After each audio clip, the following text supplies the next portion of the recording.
Assalamualaikum warahmatullahi wabarakatuh. Dawoh, Romo Ye. Mata batin atau mata terawangan? Orang sering banyak salah mengerti dengan istilah mata batin atau mata rohani. Sehingga apa saja yang bisa dilihat secara gaib disebut mata batin.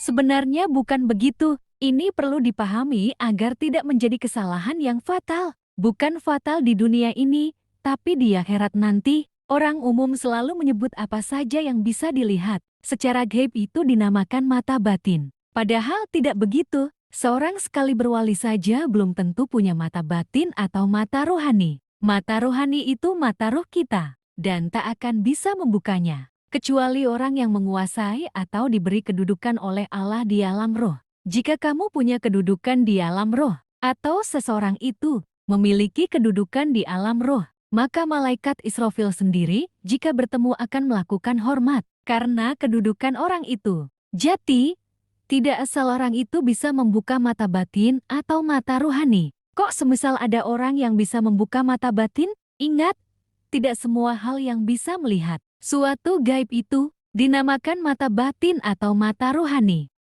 Melihat gaib itu ada dinamakan teropong atau terawangan, atau juga bisa dikatakan melihat dengan bantuan. Sebagaimana mata lahir, kita melihat sesuatu dengan bantuan teropong atau alat bantu melihat jauh. Begitu juga dengan mata batin kita. Kadang mata batin kita itu dibantu oleh sesuatu di luar kita. Bantuan itu bisa dari jin, siluman, atau malaikat. Jika bantuan dari jin atau siluman, itu banyak sekali tipuannya. Sebagaimana kita melihat ke dalam kotak, dan dalam kotak itu ada videonya. Lalu kita menyangka kejadian dalam kotak itu kita sangka adalah kejadian nyata. Padahal itu hanya video. Seperti itulah pandangan mata yang dibantu oleh jin atau siluman. Karena kita melihat dengan bantuan mereka, maka penglihatan kita disetting oleh mereka. Ingat, dalam kehidupan ada istilah diwadalkan atau dikorbankan. Dalam perjanjian gaib sebenarnya bukan hanya orang nyupang untuk mencari kekayaan saja. Malah orang yang mengorbankan diri membuat perjanjian dengan gaib dalam hal kekayaan itu masih seujung kuku jika dibandingkan dengan orang yang melakukan perjanjian dalam hal ilmu dan kelebihan. Di antara bisa melihat gaib itu, contoh saja anak indigo, jangan mengira itu suatu kelebihan karena bisa melihat gaib. Kalau tidak kita sadari itu misal terjadi pada anak kita, maka itu kita sudah membiarkan anak kita dikuasai oleh iblis.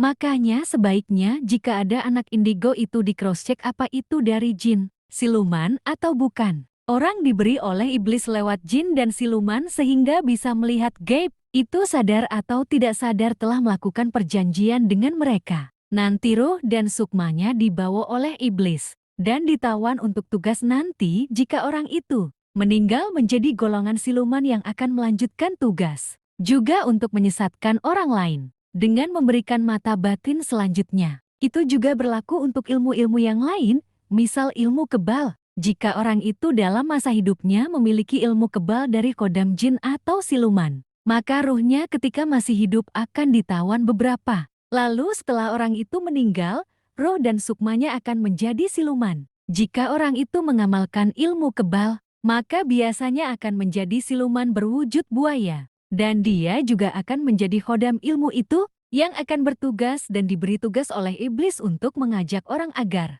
punya ilmu kebal. Dan dia nanti yang akan menjadi khodamnya. Jika sudah bisa menyerahkan roh dan sukma seseorang kepada iblis, maka dia akan mendapatkan kedudukan di sisi iblis sebagai siluman yang punya kedudukan. Mau seperti itu? Jadi, bisa melihat gaib itu tidak semua adalah sesungguhnya mata batin atau mata rohani. Jika dari jin fasik atau dari siluman ya ujungnya seperti itu. Lalu jika jin itu adalah jin muslim, tetap saja mereka itu punya tujuan dan kehendak, jadi tetap saja tidak baik. Maka sebaiknya orang itu bersih dari hal seperti itu. Berikutnya ada juga mata batin itu lewat bantuan kodam malaikat. Ini tidak berbahaya, tapi kodam malaikat juga sifat energinya terbatas. Malaikat itu energinya sesuai dengan kedudukan mereka. Jika kedudukan mereka tinggi ya energinya besar. Jika kedudukan mereka rendah ya energinya kecil. Sama dalam hal melihat batin. Kalau dari malaikat itu mereka bersifat pasif. Jadi jika tidak dipanggil membantu maka mereka akan diam saja. Dan jika disuruh membantu maka harus diberi arahan yang jelas. Karena mereka itu pasif,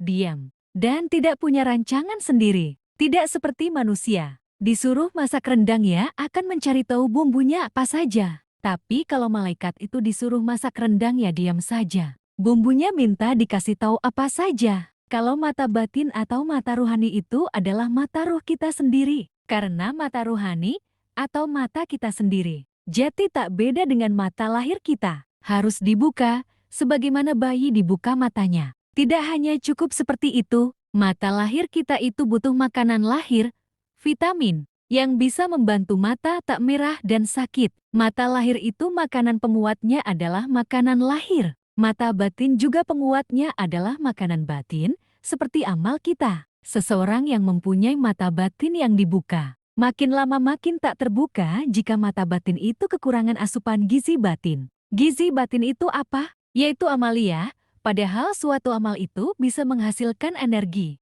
Jika amal itu disertai keikhlasan.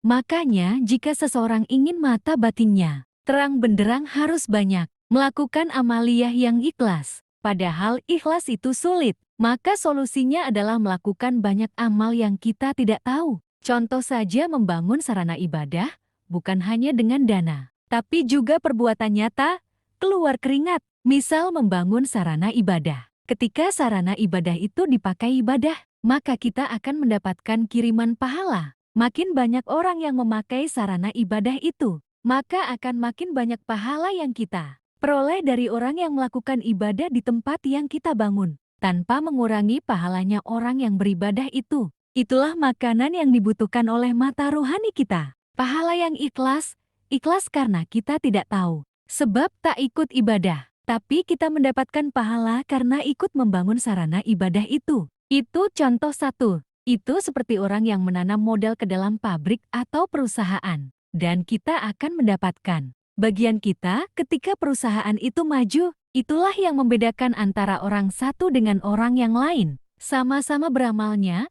sama-sama jualan baju. Yang satu jualan baju sendirian, yang lain punya 10.000 karyawan. Sama-sama satu kali melangkah. Yang satu melangkah sendirian, dan satunya lagi melangkah dengan disertai 10.000 karyawan. Karena asupan gizi ruhaninya terpenuhi, maka ruhaninya termasuk di dalamnya. Mata batinnya atau mata ruhaninya, itu menjadi terang benderang. Nah, tanya pada diri sendiri, kamu termasuk yang mana? Ada juga mata batin atau mata ruhani itu terang karena warisan amal dari nenek moyangnya. Karena nenek moyangnya banyak amalnya. Maksudnya banyak perusahaan amal ibadah. Lalu anak cucunya mendapatkan warisan. Jadi mata ruhaninya juga bisa jelas dan terang.